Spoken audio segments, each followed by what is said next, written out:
চলে আসলাম ছাদে। ছাদে এসছি, এখন প্রায় বাজে 5টা 15। আজকে এত সকালে কেন উঠেছি জানো? তোমাদেরকে সেটা পরে বলবো। তো দেখো আজকের ওয়েদারটা মেঘলা মেঘলা, জানি না বৃষ্টি হবে কিনা গো। কালকে বৃষ্টি হয়েছিল খুব সুন্দর, কিন্তু আজকে হলেও খুব ভালো হয়। এতটা গরম জানো না, বৃষ্টি হয়েছে তাও খুব গরম। তো চলো তোমাদেরকে আগে একটু গুড মর্নিং বলে নিই। তো শুভ সকাল আমার প্রিয় বন্ধুরা। আশা করি তোমরা যে যেখানে আছো ভালো আছো, সুস্থ আছো। দীপার সংসার চ্যানেল থেকে তোমাদেরকে অনেক অনেক স্বাগত, অনেক অনেক ভালোবাসা। আজকে একটা নতুন দিন নিয়ে আমি চলে আসলাম। আজকের দিনটা হলো শনিবার। তো আজকে লাগবে হচ্ছে কি অম্বাবুচি। তো তার আগে আমাকে পুজো সারতে হবে, মেয়ের স্কুল যাওয়া আছে, তাছাড়াও অনেক কাজ আছে। তো চলো সকালে আগে ফুল তুলে নিই। ফুল তুলে ওখানে আবার বাসি কাজ সারাও বাকি আছে, জানো তো অনেক কাজ পড়ে আছে। তো কালকে রাতে বাসন টাসন সব মেজে রেখেছিলাম গো, যেহেতু আজকে সকালে উঠে স্নান করে আমাকে আগে পুজো দিতে হবে। তো সকালে উঠে এখন গিয়ে ঘরটা মুছবো, আমি ঘরটা মুছে আগে পুজোটা সারবো। খুব ঝটপট করে পুজোটা সারতে হবে, কারণ মেয়ের জন্য কিছু খাবার করে দিতে হবে, আর এখন তো মর্নিং স্কুল। তো তার মধ্যে পুজোটা সেরে আমার কিছু রান্না করে একটু কিছু খাইয়ে পাঠাতে হবে, না খাইয়ে তো আর পাঠানো যায় না, যতই মর্নিং স্কুল হোক না কেন। সেই আস্তে আস্তে বাড়ি আস্তে আস্তে 1টা বেজে যায়। তো তার মধ্যে আমাকে সব কিছু করতে হবে। তো চলো আমি নিচে যাই, এবার ফুল তোলা হয়ে গিয়ে নিচে অনেক কাজ রয়েছে। তো দেখো আমি স্নান সেরে বাসি কাজ সেরে সব কিছু সেরে আমি চলে এসেছি পুজো দিতে। পুজো মানে পুরো পুজোটাই দেবো আজকে গোপালকে স্নান টান করিয়ে। তো চলো গোপাল সোনাকে তুলে নিই। গোপাল সোনা তোমাদের সবাইকে সুপ্রভাত বলছে, তোমরা সবাইকে গোপাল সোনাকে সুপ্রভাত বলো। আর কালকে রাতে একটু ঠান্ডা ঠান্ডা ছিল তো বিকেলটা, তাই আমি কালকে ওকে এই সুতির জামাটা পরিয়েছি। এটা কিন্তু আমার গোপালের নাইট ড্রেস। তো চলো এবার জল তুলে নিই। স্নান টান করে চলে আসলাম ছাদে, কি না তুলসী পাতা তুলতে। আর ওয়েদারটা দেখো, সকালবেলা দেখিয়েছিলাম মেঘলা মেঘলা, এখন দিব্যি রোদ উঠে গেছে। দিব্যি বলতে খুব ভালো রোদ উঠে গেছে।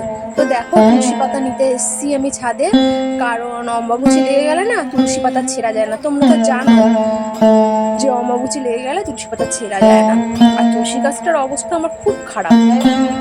তোমাদেরকে তো বলেছিলাম, তোমরা কমেন্ট করে জানাবে তুলসী গাছে কি দেওয়া যায় যেটাতে পোকা ধরবে না। দেখো না পাতাগুলো সব নষ্ট হয়ে যাচ্ছে, আমি বেছে বেছে পাতাগুলো তুলছি, মানে এই 4 দিনের জন্য তুলে রেখে দেবো বেশি করে। আর এর মধ্যে না আর ছেঁড়া যাবে না তুলসী পাতা। তো চলো তুলসী পাতা ছিঁড়ে নিই। আর ওদিকে তো আমার তাড়াহুড়ো করে সবটা পুজোটা আজকে সারতে হবে। আমি আজকে পুজোর সেরকম কিছু দেখাতে পারবো না, তার কারণ মেয়ে স্কুল যাবে। আর আজকের বার হচ্ছে শনিবার, বলেইছিলাম আজকে স্কুল আছে। তো তাড়াতাড়ি করে পুজোটা সারতে হবে। আর আমি এতটা পুজো আজকে সকালে দিতাম না, আমি শুধু বাল্য সেবাই দিয়ে রাখতাম, শুধু পরে হচ্ছে কি পুজোটা দিতে পারবো না, তার কারণ আমার ঠাকুর আসলে তো মা কামাখ্যার ফটো রয়েছে। তো মা কামাখ্যাকে তো পরে আর দিতে পারবো না, তাই আমি অমাবস্যা লাগার আগে মা কামাখ্যাকে পুজোটা দিয়ে দেবো, এই জন্যই এতটা তাড়াহুড়ো করা। তো চলো পাতাগুলো একটু বেছে বেছে নিয়ে নিই। বুঝতে পারছি না কিরকম নেবো, পাতাগুলো সব পাতাগুলোতেই পোকা লাগানো। চলো তাহলে পাতাগুলো বেছে নিই।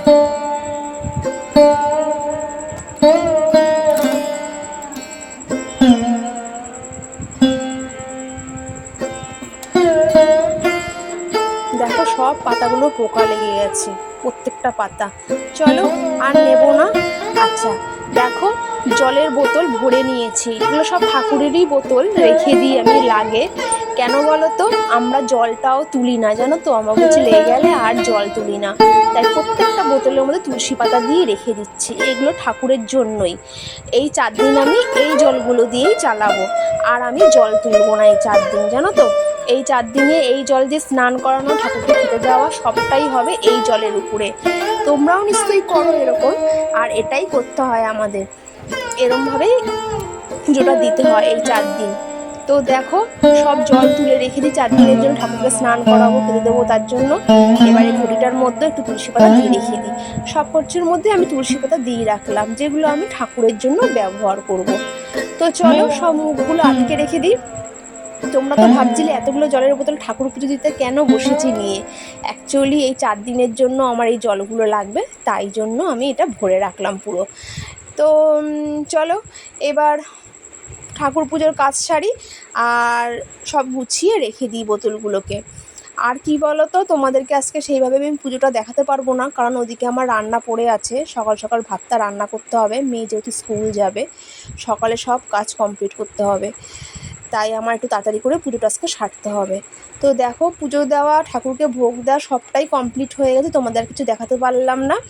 আর এই যে গোপুসোনাকে যে আমি জামাটা পরিয়েছি, ঘাগরাটা, এই জামাটা দেখো একদম অন্যরকম ডিজাইনের, আর এটা আমার নিজের হাতেই বানানো, সম্পূর্ণ নিজের হাতেই বানিয়েছি পুরো জামাটা। আর আমি এগুলো তৈরিও করি নিজে। জামাটা একদম অন্যরকম। তো দেখো, ওই মা কামাখ্যার ছবি তোমরা দেখতে পাচ্ছ, শিবের সামনে রয়েছে। মা কামাখ্যাকে আমি সরিয়ে দেবো, কারণ এই কদিন তো পুজো দেওয়া যায় না, তাই মা কামাখ্যাকে আর পুজো দিতে পারবো না। তো দেখো, গোপালের জামাটা কেমন লাগছে অবশ্যই তোমরা কমেন্ট করে জানাবে জামাটা কেমন হয়েছে বানানো। এদিকে দেখো, পুজো দেওয়া হয়ে গেছে, তারপর আমি বিছানাটাকেও গুছিয়ে নিয়েছি।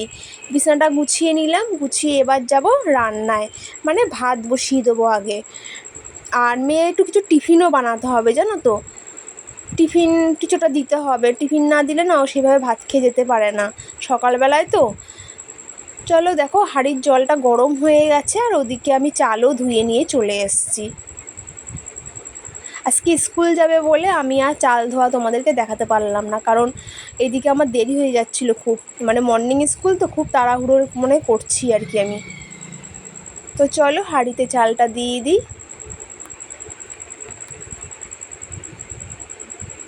কিছুটা চাল আমি প্রথমে হাতা দিয়ে ছেড়ে নিই, তাহলে না ছেটে না, তারপরে আমি হাত দিয়ে বাকিটা কাচিয়ে দিই, না তো না ছিটে ছিটে আসে। প্রথমে যদি হাত দিয়ে ছাড়ি না, খুব ছিটে আসে। আর আমার গরমের খুব ভয় আছে, মানে গরম ছ্যাঁকা কিংবা গরম জল ছিটে আসবে, এগুলো খুব ভয় পাই আমি।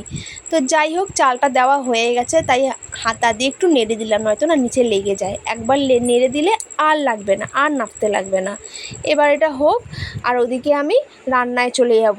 দেখো, আমি কিছুটা চিচিঙ্গা আমি কেটে রেখে দিয়েছিলাম আগের দিন রাত্রেবেলায়, অবশ্যই কেটে রেখে দিয়েছিলাম চিচিঙ্গাটা, কারণ সকালবেলা স্কুল যাবে, তাড়াহুড়ো করে পারবো না, তাই আগের দিন রাত্রেবেলা এই কাজটা আমি কমপ্লিট করে রেখেছি। আর এই ছোলাটা দেখছো না, ছোলাটা আমি চিচিঙ্গাতে দেবো, খুব ভালো লাগে জানো তো। কাঁঠালের যদি বীজ থাকে, কাঁঠালের বীজ দিলেও ভালো লাগে, কাঁঠালের দানা, আর বাদাম কিংবা ছোলা এটা দিলেও ভালো লাগে। আর এদিকে দেখো, একটু চাউমিন সেদ্ধ করে নিয়েছি, আমাদের খাওয়ার জন্য না, এটা নিয়েছি মেয়ের জন্য, মেয়েকে টিফিনে দেবো। দেখো, একটু আলু ভেজে নিয়েছি, ওই আলু ভাজার মধ্যে চাউমিনটা দিয়ে দেবো। আর ওর ডিম দিতে লাগে না, ও ডিম ছাড়াই ভালো খায়। আর তার সাথে একটু শসা দিয়ে দেবো, সস দিয়ে দেবো। এটা হচ্ছে আমার মেয়ের স্কুলের টিফিন হবে, চাউমিনটা। আর এদিকে দেখো, চিচিঙ্গাটা তাড়াতাড়ি করে করার চেষ্টা করছি, কারণ মেয়ে খেয়ে যাবে। তো চলো, মেয়ে রেডি হয়ে গেছে স্কুল যাওয়ার জন্য, সম্পূর্ণ সব গুছিয়ে টুচিয়ে দিয়েছি ওকে, ও এবার স্কুলে চলে গেল। এইবার আমি কাজ করতে পারবো। আর ওদিকে আমি কিছু জিনিস ধুয়ে রেখেছিলাম। এই নাইটিটা যে মেলা রয়েছে না, এই নাইটিটা আগের দিনের, জানো তো, আগের দিনকে আমি একটু বেলা হয়ে গেছিলো ধুতে, নাইটিটা আর শুকায়নি। তারপরে আমি ভাবলাম ঠিক আছে, পরের দিন সকালবেলা ওটা আগে গিয়ে মেলে দিয়ে আসবো, সকাল সকাল গিয়ে মেলে দিয়ে আসবো। তো চলো, নাইটিটা ওটা মেলে দিয়ে গেছিলাম আগে, আর বাকিগুলো এখন আমি ধুয়ে নিয়ে আসলাম। আর আমার তো স্নান টান সবই হয়ে গেছে সকাল সকাল আজকে কমপ্লিট। তাও আমি দুপুরবেলা একটু গা ধুই, কারণ আমার গোপালকে আর একবার সেবা দিতে হয়। শীতকাল হলে অবশ্য করতাম না, এত গরম তো, তাই করি।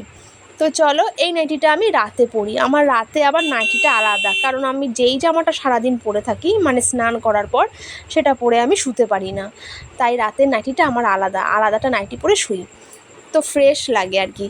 তো চলো, নাইটিটাও ধুয়ে দিয়েছিলাম, তাই ওটাও মেলে দিলাম। আর এদিকে দেখো, মেয়ের কিছু জামা ছিল, মেয়ের জামাগুলো আমি মেলে দিলাম।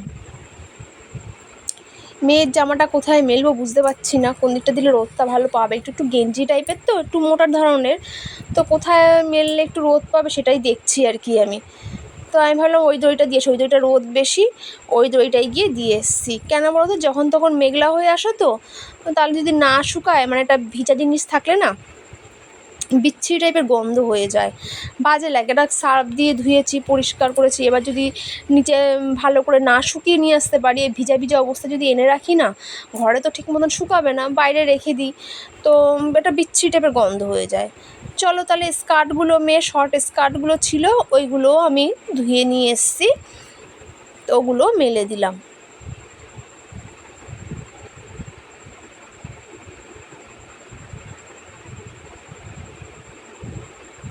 জানি না কখন শুকাবে, আজকে ওয়েদারটা সেরকম না, তবুও এই সময়টা একটু রোদ উঠেছে। সকালবেলাটা তো মেঘলা ছিল, তাও রোদ উঠেছে। আবার কি হচ্ছে, মাঝে মাঝে এমন মেঘ করে আসছে যেন এক্ষুনি বৃষ্টি নামবে, কিন্তু যেই ছাদ থেকে সব জামা কাপড় তুলে তুলে নিয়ে আসছি আমি কষ্ট করে, তারপর আর কিচ্ছু হচ্ছে না, বৃষ্টি হচ্ছে না, বেকার আবার রোদ উঠে যাচ্ছে। কীরকম লাগে বলো, বিরক্তি। ভালো লাগে এরকম বিরক্তি, বারবার এরকম করছে। বারবার আমি যাচ্ছি আর আসছি ছাদে, কিন্তু কি করব বলো, ভিজা জিনিস তো মেলতেই হবে, তাই না? ঘরে রেখে তো লাভ নেই। ওই জন্য বারবার উঠি সিঁড়ি দিয়ে ছাদে, খুব অসুবিধা হয়। যাই হোক, চলো বাকিগুলোকেও মেলে দিই। এই একটা স্কার্ট, এটাও শর্ট স্কার্ট, এটাও মেলে দিলাম।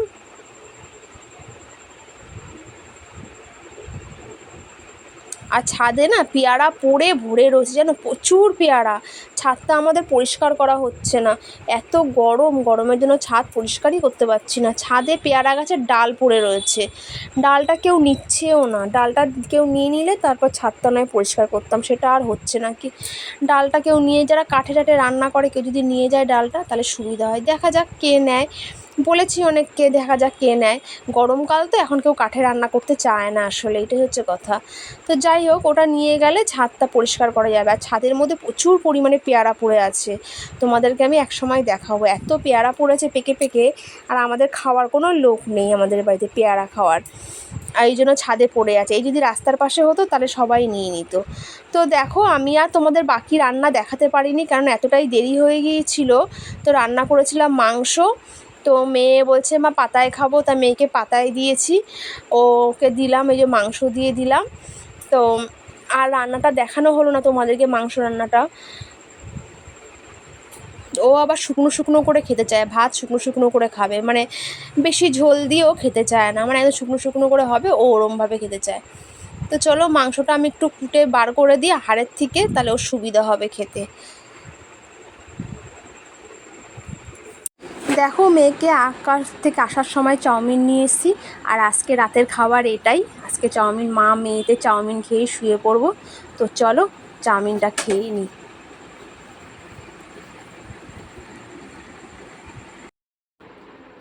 তো এখন রাত্রি বাজে 10টা 20, এখন শুয়ে পড়বো, খাওয়া হয়ে গেছে। আর আজকে খেয়েছি রাতে চাউমিনটা নিয়ে এসেছিলাম দোকান দিয়ে কিনে, মেয়েকে আকার থেকে আসার সময় চাউমিনটা কিনে আনা হয়েছে। আজকে চাউমিনটা খেয়ে নিয়েছি। এখন চাউমিন খেলে আর সত্যি বলতে কোনো খিদে টিদে পায় না। চাউমিন খাওয়া হয়ে গেছে, এবার শুয়ে পড়বো। আর আজকের মতন ভিডিওটা এখানেই শেষ করছি। শুভরাত্রি, আগামীকাল আবার দেখা হবে।